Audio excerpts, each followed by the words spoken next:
इस वीडियो में मैं आपको समझाऊंगा कि बाइनोमियल एक्सपेंशन या दो अददी तौसी। बाइनोमियल होता है दो अददी और एक्सपेंशन यानी तौसी जब हम किसी बाइनोमियल की करते हैं तो उसमें कॉम्बिनेशंस, जो परम्यूटेशन और कॉम्बिनेशन वाले कॉम्बिनेशंस है, ये क्यों और कैसे लागू हैं। फर्ज कीजिए हमें a प्लस बी क्यूब की तौसी करनी है या इसे फैलाना है, यानी ये हुआ a प्लस बी ज़रब a प्लस बी ज़रब a प्लस बी। अब इस वीडियो में ये तीन अलग अलग रंग मैं सिर्फ खूबसूरती के लिए नहीं लिख रहा, थोड़ा सा गौर कीजिएगा। तो चलिए इन्हें ज़रब देते हैं। सबसे पहले नीले वाले को इस आड़ू रंग वाले, अंग्रेजी में थोड़ा बेहतर होता है पीच कलर्ड, और उर्दू में होगा आड़ू। आड़ू का जो रंग है, सबसे पहले इन्हें ज़रब देते हैं और इसको रखते हैं साइड पे।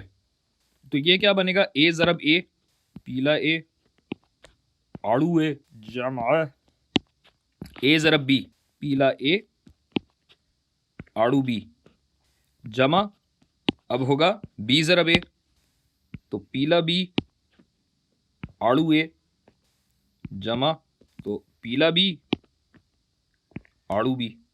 ये हो गया। तो अब इसे हम ज़रब देते हैं a प्लस बी से।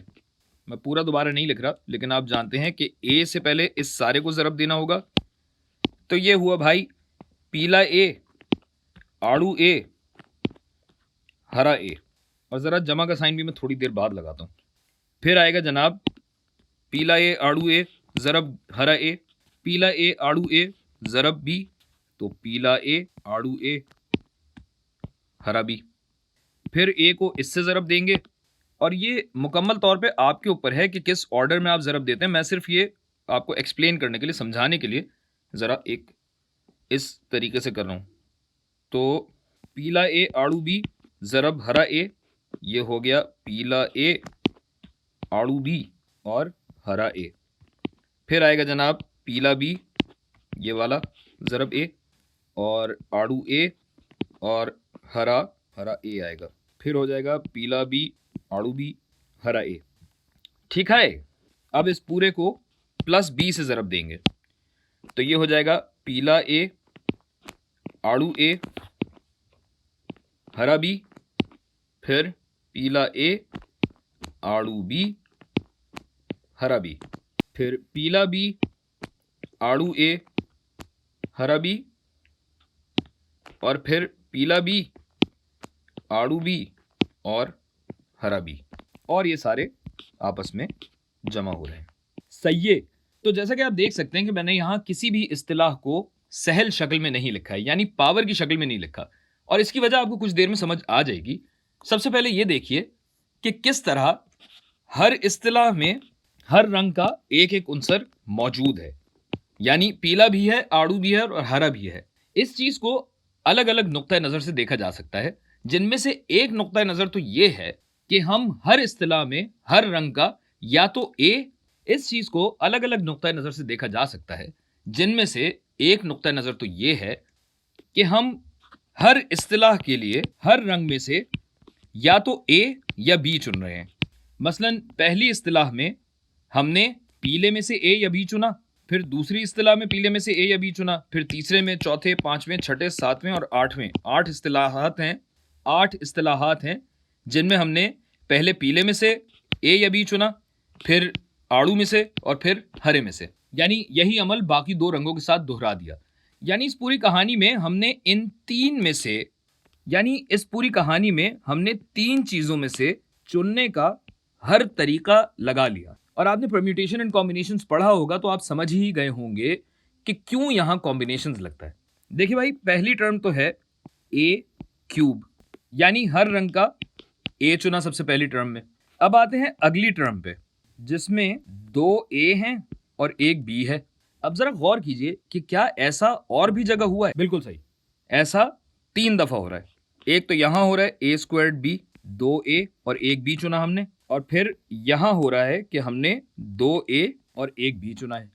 अब बायनोमियल थ्योरम के तहत हम इसकी रियाजी तो जानते हैं कि 3c2, जिसको ऐसे लिखा जाता है, तो इस रियाजी का अब मतलब समझिए। हमें इन तीनों में से एक a और एक b चुनना है। पहली टर्म में तो हमने तीनों रंगों में से a लिया, जबकि दूसरी टर्म के लिए हमें 2 अदद a चाहिए।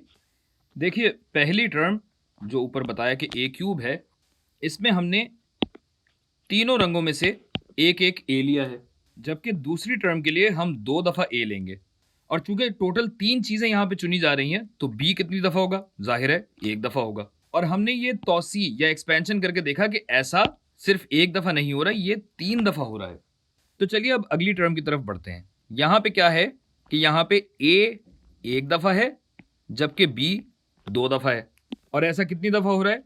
1, 2 और ये 3 दफा हो रहा है।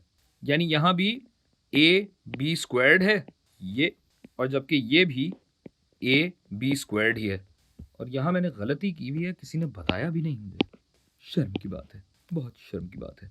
खैर, अच्छा, अब यहां क्या हो रहा है कि a 1 भी दफा नहीं है, जबकि b 3 दफा है। अब हमें बायनोमियल थ्योरम का फॉर्मूला पता है। फॉर्मूला क्या कहता है? फॉर्मूला ये कहता है कि भाई 3 में से 0 मुंतखब किया, पहली टर्म की पावर क्या हुई? ये 3, जो कि ये रहा। और दूसरी टर्म यानी b की पावर क्या हुई? 0, ये हो गई। फिर क्या हुआ जनाब? फिर ये हुआ कि 3 चूज 1, यानी 3 में से 1 मुंतखब करना है। तो a क्या होता है? 3 में से 1 गया 2, और b क्या हुआ? 1। तीसरी इस्तिलाह क्या होगी?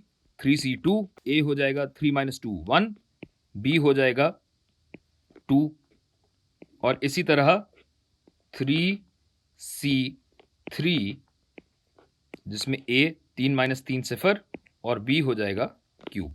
अच्छा, यहां पे एक सवाल ये आता है कि हम यहां कॉम्बिनेशंस क्यों इस्तेमाल कर रहे हैं, परम्यूटेशंस क्यों नहीं इस्तेमाल कर रहे?